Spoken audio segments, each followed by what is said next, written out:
70 fotografías históricas que tienes que ver. La cámara de fotos más grande del mundo. Te presento a Mammoth, un extraordinario armatoste de 4 metros de largo y 640 kilogramos de peso. Era tan inmensa que necesitaba de hasta 15 operadores para manejarla. Su inventor y constructor fue George Raymond Lawrence. Fabricó la cámara más grande del mundo para realizar la fotografía más grande del mundo, por encargo de la compañía Chicago and Alton Railway, que pretendía promocionar su último modelo de tren, el Alton Limited. Esta es la imagen que lograron tomar, ganadora del Gran Premio Mundial a la Excelencia Fotográfica. Se exhibió en la Exposición Universal de París de 1900 y era tan impresionante para la época que de primera los jueces la consideraron falsa, hasta que el cónsul francés de Nueva York se desplazó a Chicago y verificó su autenticidad. Niño vendiendo periódicos. Si eres aficionado a los vídeos recopilatorios fotográficos, probablemente ya hayas visto antes esta fotografía de 1912, en que un muchacho vende en Londres periódicos con el titular del desastre del Titanic cerca de las oficinas del White Star Lines. El transatlántico británico se había hundido la noche antes. De las 2.200 personas que viajaban a bordo, se calcula que alrededor de 1.500 perdieron la vida aquella fatídica noche. Pero lo curioso de esta imagen reside precisamente en su protagonista. Se trata de Edward John Parfitt, más conocido como Ned. 4 años después de tomarse esta imagen, se enroló en la Artillería Real para servir a su país durante la Primera Guerra Mundial. Recibió varias condecoraciones por sus actuaciones en el frente, pero el 29 de octubre de 1918, cuando apenas quedaban 2 semanas para el fin de la guerra, un obús lanzado por los alemanes acabó con su vida. Blitzmädels an die Front, Academia de Esposas Perfectas para Nazis. En 1936, Heinrich Himmler ordenó la creación de academias de esposas perfectas para soldados de las SS. Para acceder a ellas, las mujeres debían ser admiradoras de Hitler, de raza aria y expertas en labores del perfecto hogar alemán. Durante el curso, que duraba 6 semanas, aprendían modales femeninos, corrección en actos sociales y a mantener educadamente conversaciones en público sin destacar por encima de los hombres. Tras completar el aprendizaje, recibían un certificado que les permitía casarse con soldados alemanes y un ejemplar del Mein Kampf. Tristemente todo esto es cierto, pero que no te la cuelen. Esta imagen, que se ha hecho muy popular últimamente en YouTube, no pertenece a una de estas academias. Es un fotograma de la película Blitzmädels an die Front, de 1958, que aborda precisamente la sinrazón de estas academias hacia finales de la Segunda Guerra Mundial. El esqueleto de un dodo exhibido en el Museo Nacional de Gales en 1938. El pobre dodo era una especie de paloma que medía 1 metro y pesaba alrededor de 15 kilos, endémico de Isla Mauricio. Vivía feliz, aislado del mundo, sin apenas depredadores naturales, hasta que el ser humano invadió su hábitat en el siglo XVI. Un pájaro enorme y torpe, incapaz de volar. Pronto los colonos comenzaron a cazarlo, pero por suerte para el dodo su carne era dura y tenía mal sabor. Lo malo es que sus gigantescos huevos eran deliciosos. En 1662 fue visto el último ejemplar con vida. En apenas un siglo, el ser humano se cargó para siempre su especie. El pequeño Faruk Bulsara.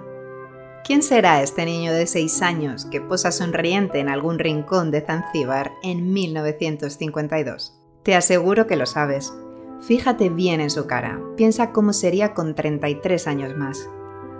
Ahora imagínatelo con un pantalón blanco y una cazadora amarilla, poniendo a 100.000 personas en pie en el estadio de Wembley en 1985, interpretando Who Wants to Live Forever, consciente ya de que el SIDA le robaba la vida por momentos.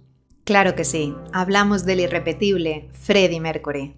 Falleció en 1991, hace ya más de 30 años, dejando una herencia de $60 millones más royalties, y un legado artístico irrepetible. La principal heredera de su fortuna fue Mary Austin, su primer y gran amor, a quien dedicó, entre otras canciones, Love of My Life. Un niño con su pitbull, los perros niñera. Durante el siglo XIX y principios del XX, los pitbulls eran la raza de perro favorita de las familias para cuidar de los niños. De hecho, se les conocía como perros niñera por su carácter dócil, tranquilo y equilibrado. Actualmente son considerados en muchos países perros potencialmente peligrosos. Su tenencia está sujeta a estrictas leyes y en algunos territorios su posesión es directamente ilegal. El culpable de su mala fama, como no podía ser de otra manera, es el ser humano, que durante siglos los utilizó como entretenimiento en peleas de todo tipo. Y ahora, por puro desconocimiento, mucha gente los denomina perros peligrosos, cuando lo verdaderamente peligroso es la ignorancia.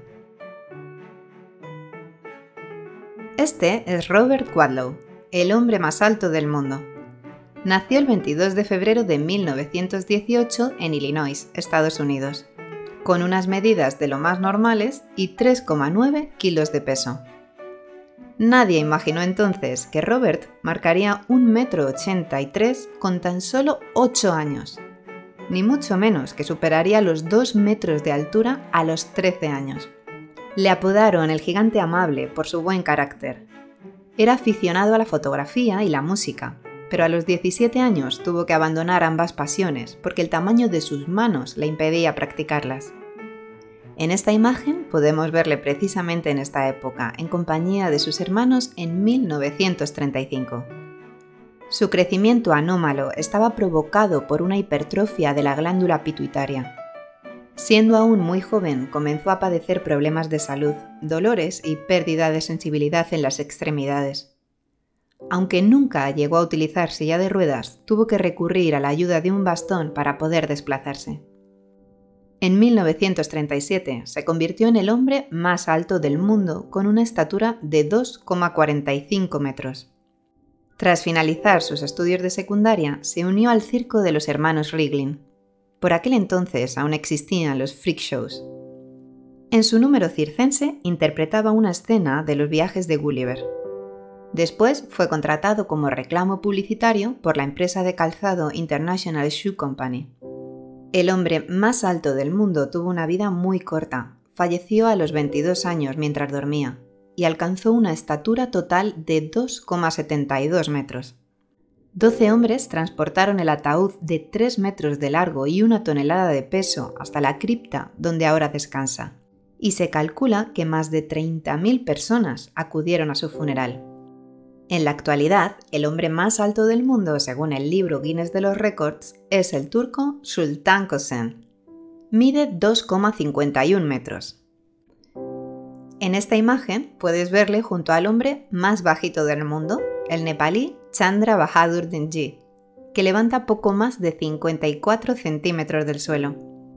Y aquí, junto a la mujer más bajita del mundo, la hindú Jyoti Mg, de 29 años, que mide 63 centímetros.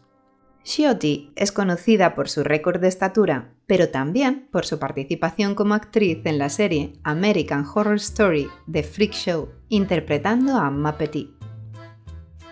Tratando el dolor de espalda con un oso. En esta fotografía de 1946 podemos ver a un ursari realizando un espectáculo callejero con un oso pardo. A esta práctica de colocar un oso sobre la espalda se le llamaba planchar el oso. Los ursari son una parte del pueblo gitano romaní que debe su nombre a este animal, porque urs significa precisamente oso en rumano. Entre los siglos XIX y XX podían verse este tipo de exhibiciones en barrios marginales europeos y especialmente en Rumanía, donde al oso se le atribuyen tradicionalmente propiedades milagrosas.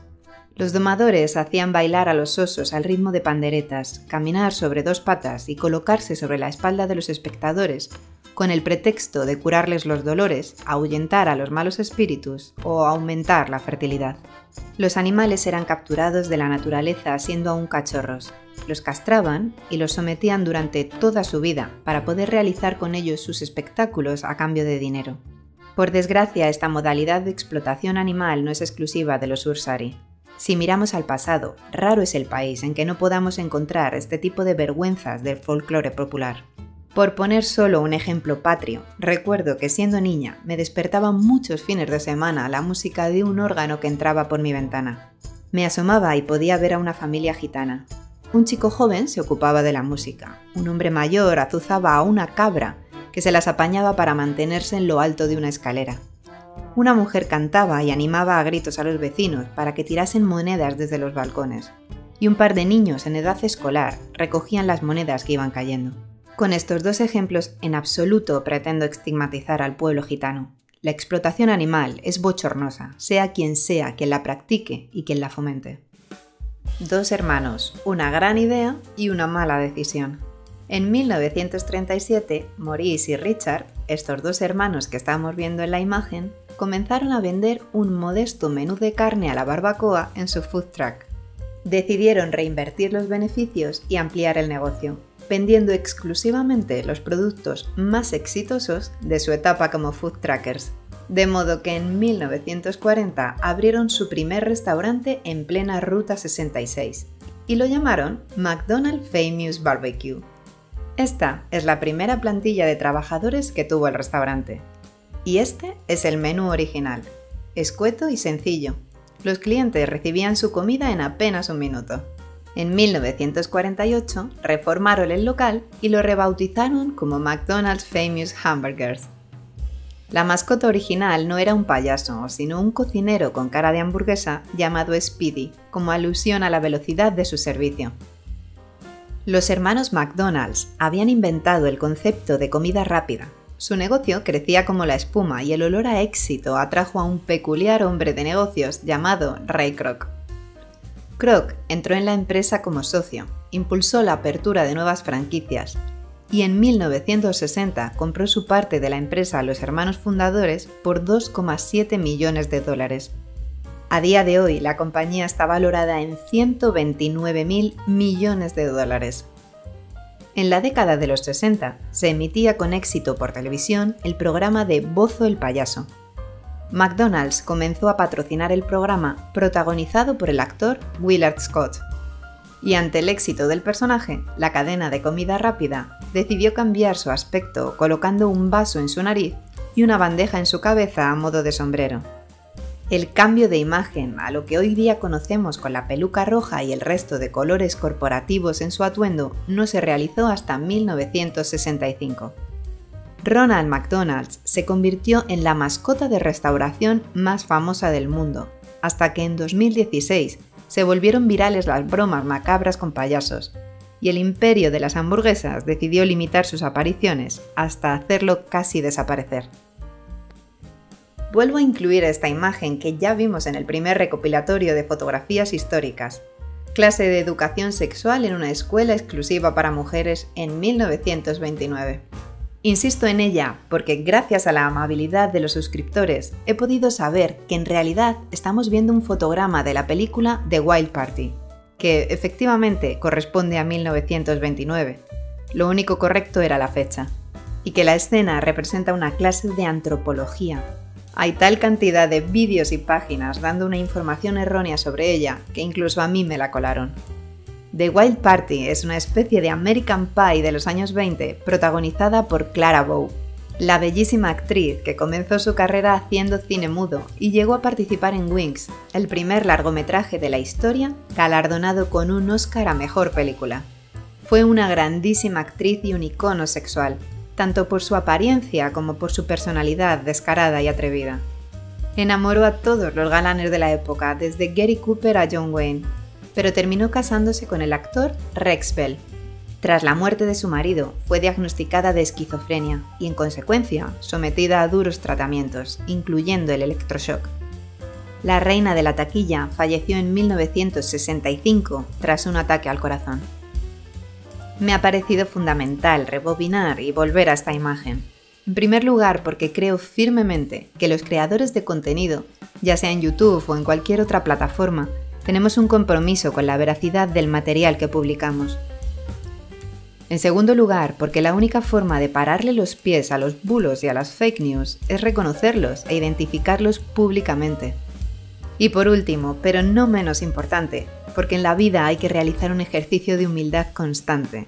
y reconocer nuestros errores, preocupándonos menos por criticar los fallos de los demás y dedicando tiempo a reconocer los nuestros. Si lo deseas, me encantaría conocer tu opinión sobre este nuevo recopilatorio a través de los comentarios. Y como siempre, te animo a compartirlo para que entre todos sigamos difundiendo la cultura. Nos vemos en el Ágora. Hasta pronto.